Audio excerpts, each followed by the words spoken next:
राजधानी दिल्ली की केजरीवाल सरकार पर एक के बाद एक घोटाले के आरोप लग रहे हैं और इस कड़ी में अब एक और घोटाले का नाम जुड़ गया है। जी हां, टॉयलेट घोटाला। और ये आरोप लगाया है दिल्ली कांग्रेस के प्रदेश अध्यक्ष अनिल चौधरी ने। और इस घोटाले के आरोप के घेरे में फिर से फंसे हैं मनीष सिसोदिया। तो क्या है ये टॉयलेट घोटाला? आखिर अनिल चौधरी ने दिल्ली की केजरीवाल सरकार पर क्या आरोप लगाए हैं, वो हम आपको बताते हैं। दरअसल अनिल चौधरी ने प्रेस कॉन्फ्रेंस करते हुए दिल्ली सरकार पर ये आरोप लगाया कि दिल्ली सरकार की संस्था ने दिल्ली सरकार के टॉयलेट के रखरखाव का जिम्मा एक ब्लैक लिस्टेड कंपनी को दिया है, जबकि इस कंपनी को पहले दिल्ली सरकार ने ब्लैक लिस्ट कर दिया था। लेकिन हाई कोर्ट के आदेश के बाद कंपनी के पक्ष को सुना गया।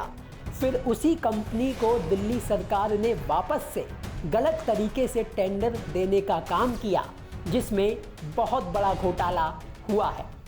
माननीय मंत्री जी जो अध्यक्ष हैं डूसिप के, वो अपनी एक बैठक लेते हैं, जो एक रिव्यू मीटिंग होती है। ये उसका एजेंडा है जो मैं आपके सामने रख रहा हूं।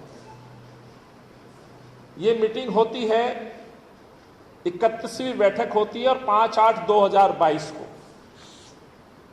2022 5 तारीख 8वां महीना। इस बैठक में मनीष सिसोदिया जी कुछ फैसले लेते हैं। फैसले क्या लेते हैं कि जो 4 कंपनियां हैं, इनके रख रखाव को लेकर के जो सूचनाएं आ रही हैं, उन सूचना के आधार पर ये निर्णय लिया जाता है कि ये कंपनियां काम करने योग्य नहीं है, इनको ब्लैकलिस्टेड या डीबार किया जाना चाहिए।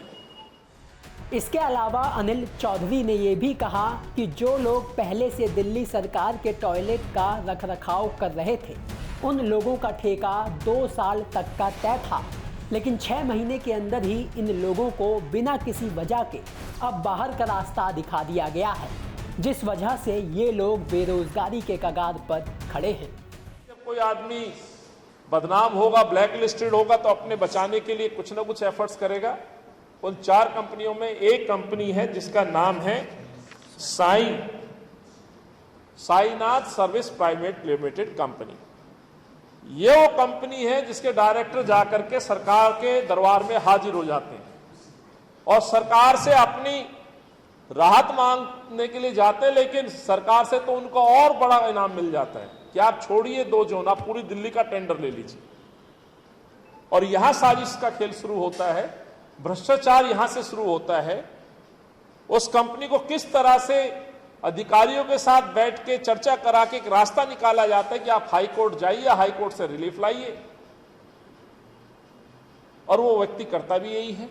Sainath service private limited company high court जाती है और ये दुहाई देती है कि मुझे ब्लैकलिस्ट करने से पहले से सुना नहीं गया, यानी कि मुझे सो कॉज नोटिस नहीं दिया गया। हाई कोर्ट ये निर्देश देता है डूसिप को कि भाई इसको एक बार सुना जाए, ये इसका हक है। हम भी कहते हैं सुना जाए। कोर्ट ने आदेश दिया, निर्देश दिया, डूसिप को सुनना है, ठीक है भाई सुनिए। लेकिन अब आपको जो मैं समझाना चाह रहा हूं वो विषय ये है, हाई कोर्ट से ये निर्णय लेने के बाद एक टेंडर इतनी जल्दी में आनन फानन में तैयार होता है, जो कि 18 अगस्त को टेंडर कॉल होता है। नियम अनुसार टेंडर जो दिल्ली में जनरली ई पोर्टल पे टेंडर होते हैं।